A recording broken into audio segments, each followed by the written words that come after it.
Welcome, everyone, to Everybody Has a Secret Face, Queer Horror and Poetry. My name is Erik Schuckers. I'm the Manager of Communications and Programming for the Center for Creativity at the University of Pittsburgh. If you're not familiar with us, the Center for Creativity is a university unit that's dedicated to exploring, encouraging, and promoting creativity of all kinds on campus for students, faculty, and staff. We have a couple of physical spaces on campus, including the workshop in the University Store on 5th, and our new text and context lab, which is a collaboration with the university library system, and that's in Hillman Library. Unfortunately, right now, due to the elevated risk status of the campus, we are not there, and our spaces are not open at the moment, but we do a number of workshops virtually and other events. And this is one of those. So I'm very happy to see so many of you turn out tonight for this workshop. I have a special interest in this subject since, in addition to my day job at the Center for Creativity, I'm also a publishing poet and nonfiction writer. And I have a special place in my heart for the horror genre. So I was very excited at the opportunity to combine those two things. And we will be doing some writing exercises tonight. We'll also be doing some discussion. So the way this is going to work, we're going to start off with some talking, and then we'll move into some writing exercises a little bit later. All you really need is something to write with and something to write on, and a comfortable place to be. So hopefully you have that nearby and you're ready. And I'm going to kick things off by opening up a question. What is queer horror? Would anybody like to take a stab at that? So it seems like it might just be horror by queer people. Yes, that's one way of defining it. Okay, says, it's so personal being forced to live in the wrong body is a type of queer horror. Indeed, it is. Mia is also talking about horror with a queer subtext. That is another great definition. So I'm going to actually start with that. So one way of thinking about queer horror is horror that features queer characters or themes. Prior to the 2010s, I don't think that there were a ton of, especially films, and we're largely focusing on films here tonight, that had really positive portrayals of queer folks in them for one reason or another. But there are some earlier films like The Haunting and The Hunger, which have largely positive representations in them. Nightbreed, which is where I got the title from for this session from, is another one. Surprisingly, the Chucky, the Child's Play movies, tend to have some largely positive representation in them. And then we hit this sort of, in the 2010s and up till now, we've really seen a little mini boom in openly queer horror, which a lot of which you can find on Shudder or other streaming services, including these movies, Lyle, Thelma, The Quiet Room, which is a great short movie. I really recommend it if you haven't seen it, and Spiral. There are a large number of somewhat more complicated queer horror films in the canon, reaching back and probably even beyond Psycho, but I picked that sort of as a starting point. There are a number of films where queer audiences have either embraced or reviled these films, or sometimes, in some cases, both, either at different times or sometimes simultaneously. So there's a number of more complicated films that you can look to when you're talking about the subject of queer horror.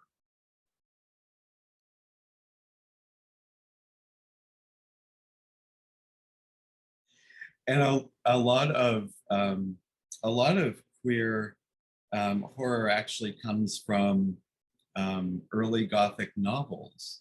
A number of the of writers like Matthew Lewis and William Beckford, who wrote some of the foundational early Gothic novels, were gay, and to some extent incorporated subtext into their work. There's been an emerging field of study around Bram Stoker, who wrote Dracula, which we'll see a slide of shortly here, which suggests that, in fact, he may well have been closeted and gay.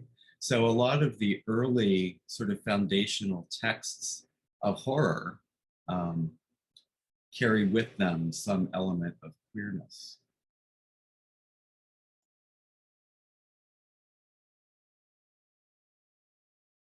Right. And in fact, yeah, there's readings definitely there, especially around the time that came out of The Hunger. Since it came out in the early-ish 1980s, there's certainly readings there of HIV and AIDS parallels, which are carried through in works by, for example, Anne Rice, and movies that are based on her work, including Interview with the Vampire. And then there was that whole 1970s lesbian vampire boom. And I see that there's a comment there. Many female vampires were indeed portrayed as lesbian or bisexual to make them more predatory. Camilla is a great example of that. Dracula is a great example of that. And in the 1970s, it was very clear that this particular genre, this lesbian vampire genre, was very definitely being made for a straight male gaze, which is what makes that a complicated sort of genre to explore. And yet a lot of women found some empowerment in them as well.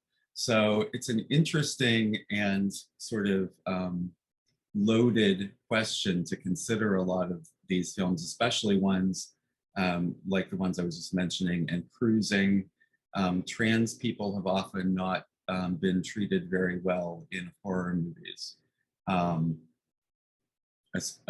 thinking here of Sleepaway Camp, to some extent, Silence of the Lambs and Dressed to Kill, although I think you can make the argument about whether those characters were intended to be read as trans. I think that they were, unfortunately, but there's a lot of really complicated things to get into when you start taking a look at these sort of coded or subtextual.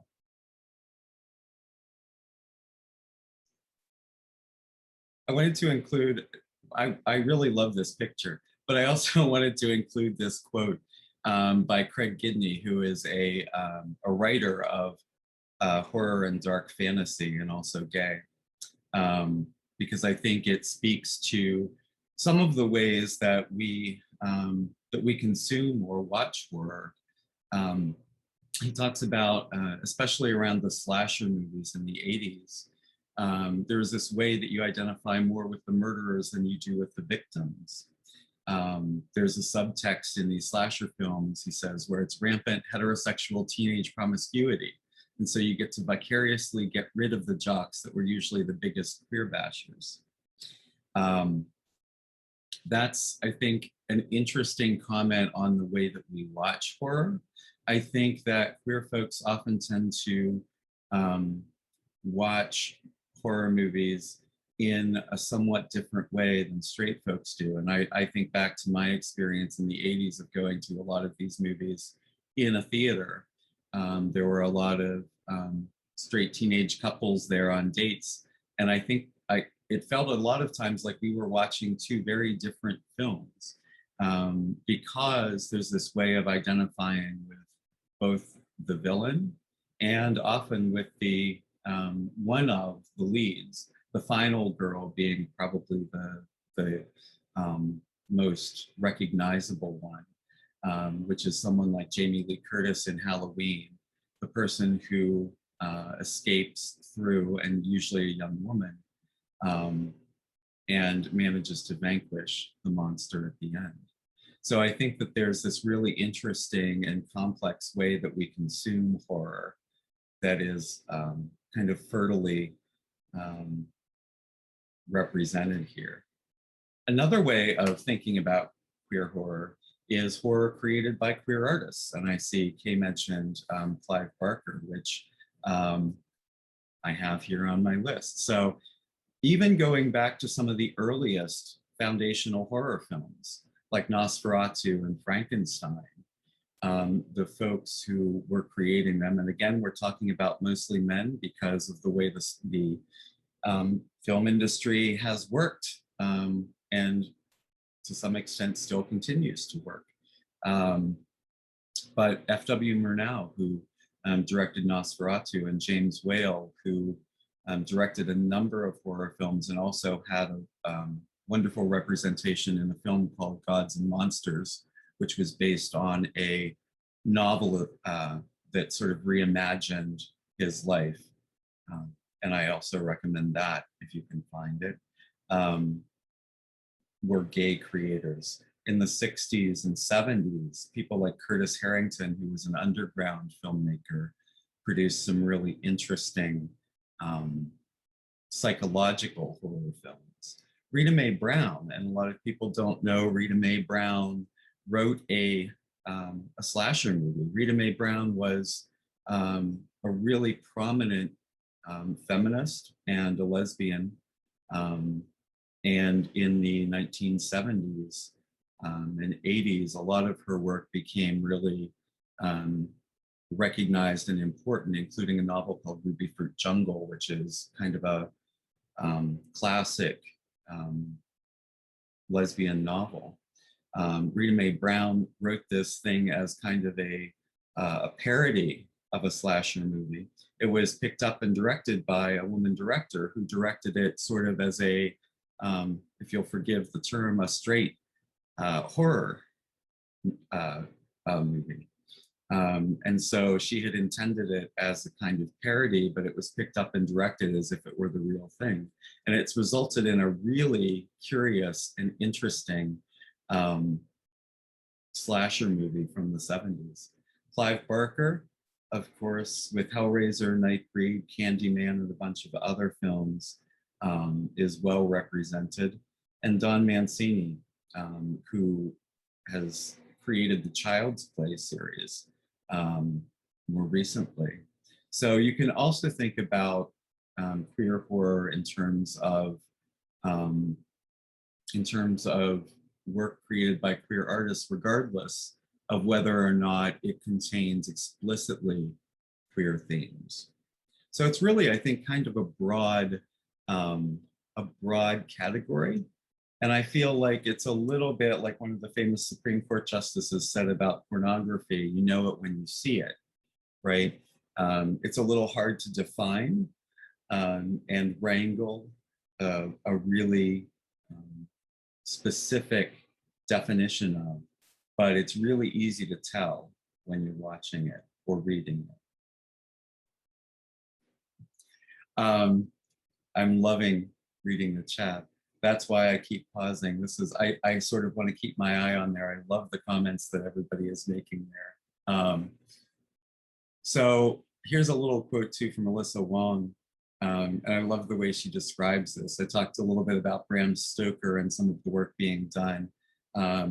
Dracula definitely has queer subtext to it. But she identifies this specific part where Harker visits Count Dracula, finds the brides, and Dracula shows up and he's like, no, this one's mine. And I was like, whoa, this is super gay. It is super gay. And it's there for all of us to see. Whether or not it was acknowledged previously, I think through the lens that we have available to us now, it's really interesting to see those queer themes emerging even in texts that we were not expecting to find them.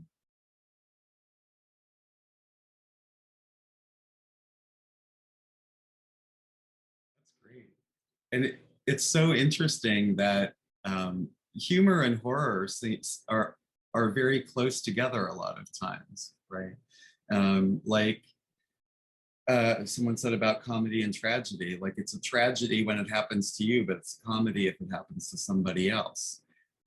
So there's that line too, and that vein of Black humor that runs through a lot of horror films that makes it really interesting and exciting and brings together those two really physical reactions, right? Laughter and screaming um, are the things that those genres are designed to provoke, and that's a very physical thing. So comedy and horror, being such physical categories, share so much ground.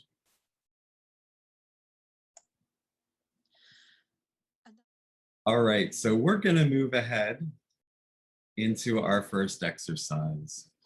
And this is one of my favorite things to do, which is to write a list poem. And I'm going to read you, it's going to be on the screen as a reference while you work on your list poem, just so that you can see it here. David Trinidad is a wonderful queer poet who does a lot of work in pop culture. I don't think you could properly call Valley of the Dolls a horror movie, although I suppose you could try making a case for it. But I picked this because it's a wonderful list poem, and it can serve as a great example into our first exercise this evening. So quickly, I will just read it. Things to do in Valley of the Dolls, the movie.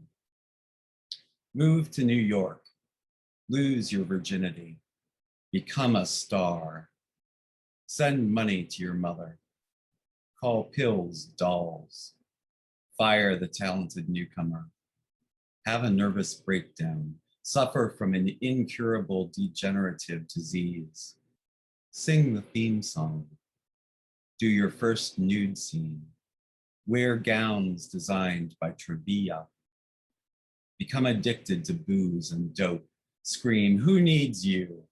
Stagger around in a half slip and bra, come to in a sleazy hotel room, say, I am merely traveling incognito.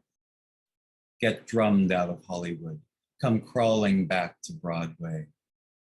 Pull off Susan Hayward's wig and try to flush it down the toilet. End up in a sanitarium. Hiss, it wasn't a nut house. Get an abortion. Go on a binge. Detect a lump in your breast. Commit suicide. Make a comeback. Overact.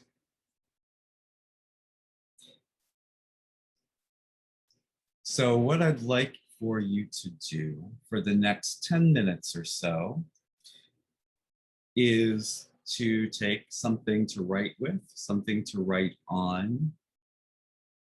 If you are muted, put on your favorite horror soundtrack or scary music if you like. And think of one of your favorite horror films.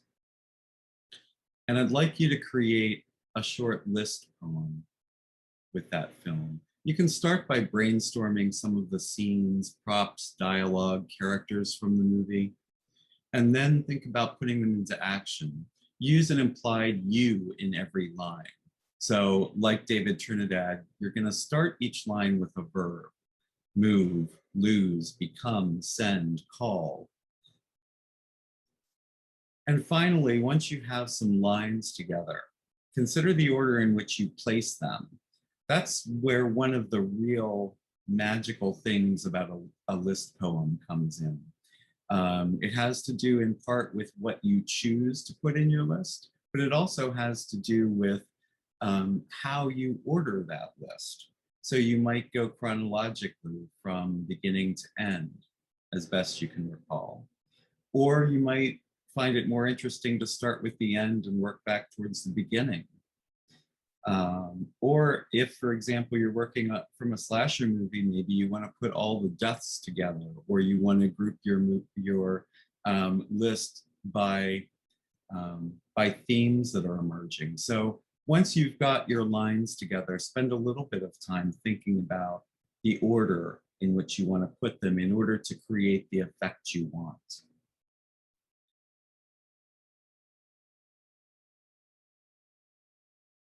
Um, so yeah, it's really hard to write a poem in 10 minutes. I would go so far as to say it's impossible to write a poem in 10 minutes. Um, the reason I like to do timed exercises like this is not only because it helps keep us on track, but also because sometimes when you sit down to write, you can get really easily caught up in trying to make your first draft something that's perfect. And a lot of times what that does is get you so frustrated that you never get beyond a few lines. Sometimes putting a little bit of time pressure on yourself will help you sort of unlock that generative part of your brain, and get it going and get stuff down, no matter how good you think it is. And once it's down, you can always add to it, edit it, play around with it, go back to Wikipedia or go back and watch the movie again, get more out of it, but at least you have some rough material down that you can work with. So that's one of the reasons, two of the reasons that I like to use these kind of uh, fast writing exercises. So definitely don't expect you to get a finished poem done in 10 or 12 minutes. Just keep that in mind. So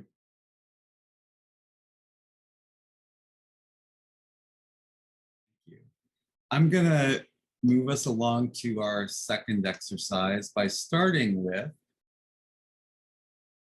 another poem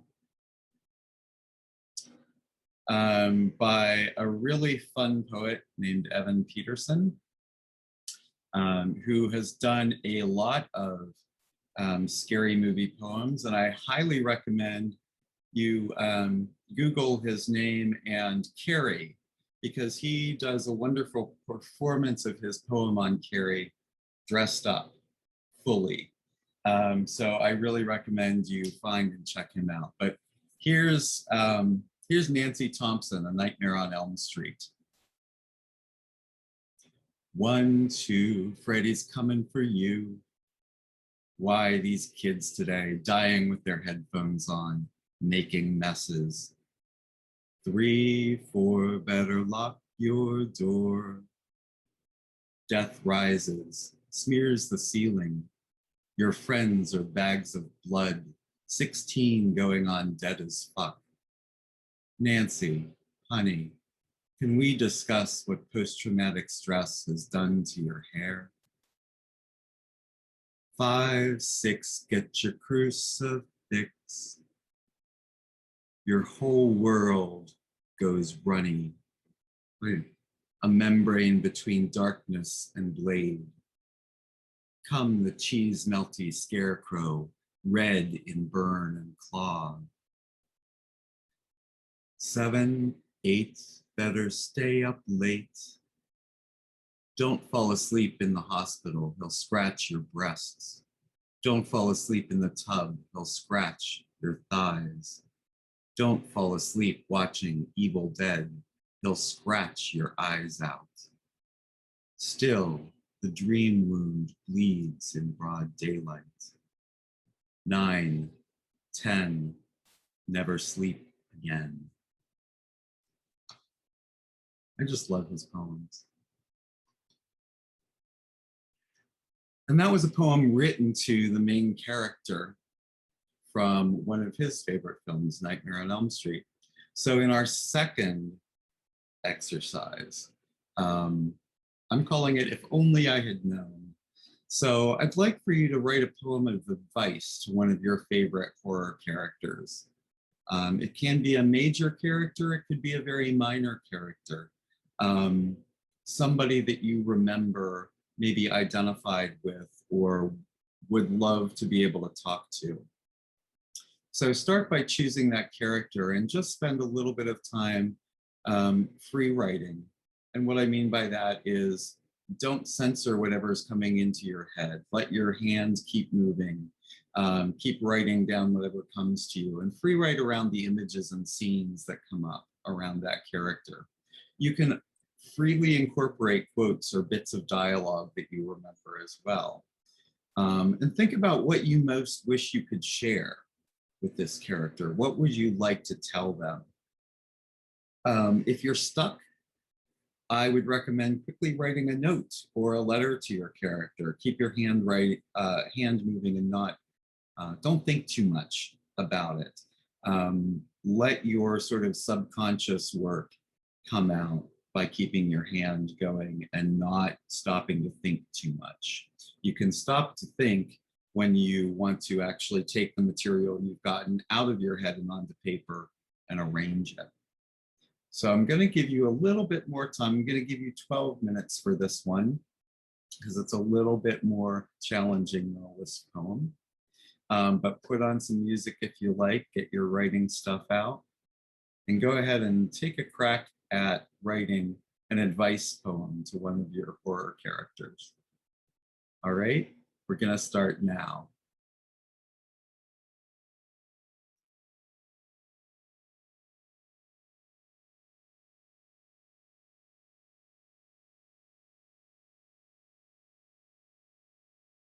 Called Harry Knuckles.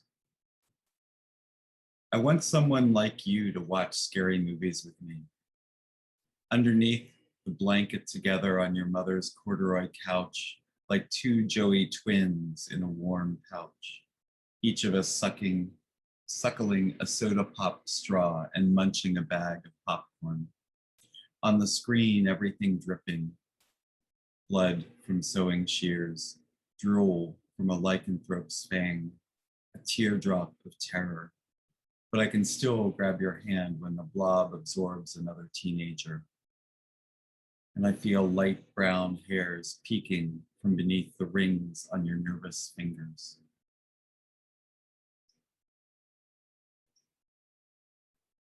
So our last exercise, and we'll take about 7 minutes for this one, is to write about watching a horror film with someone you love. It could be a friend, it could be a partner, and think about if there's a film that has special meaning to you, or maybe it's a genre. Think about the physicality of the situation. Horror films are all about the physical and the visceral. Think about where you are. Are you in a theater, on a couch, in bed? What's happening on screen? And what's happening off screen? What do you smell, feel, and hear? If you're stuck, I recommend titling your poem, watching whatever the title is with whoever it is, and going from there. We will do this rather quickly, but maybe you will get something interesting out of it. It's another way of thinking about movies. In this case, we're thinking about them as an audience and sharing them with someone that we care about. So take 7 minutes right now. Go ahead, and when we come back, we'll wrap things up for the evening.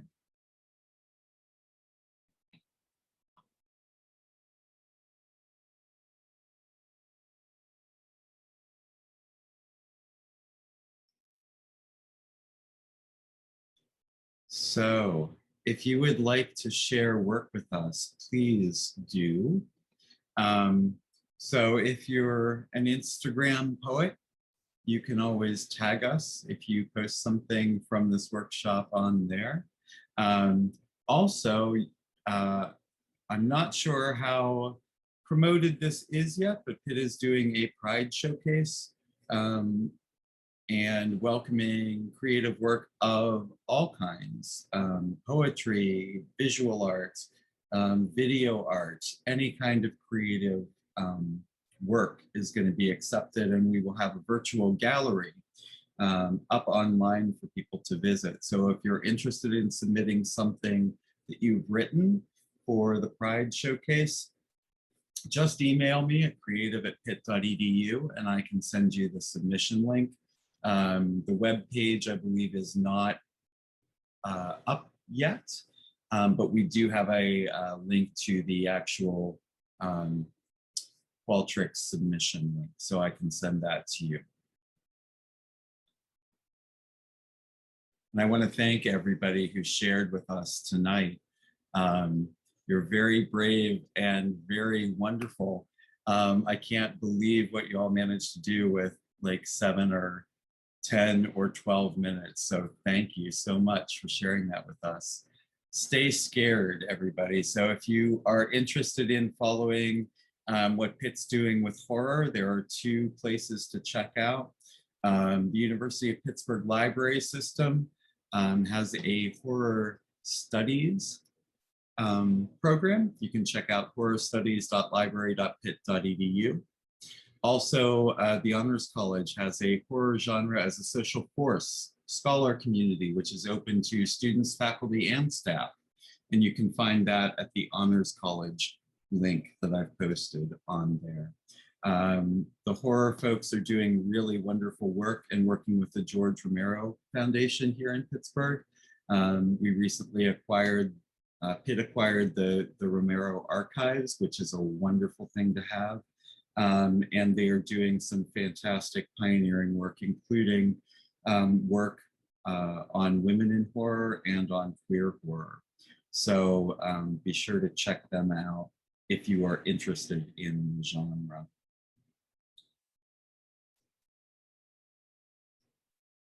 And of course,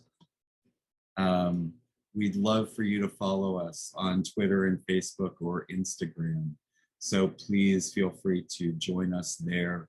We will always post things about workshops that we're doing and interesting stuff on our social feeds. So follow us, give us a like, and keep up with us that way.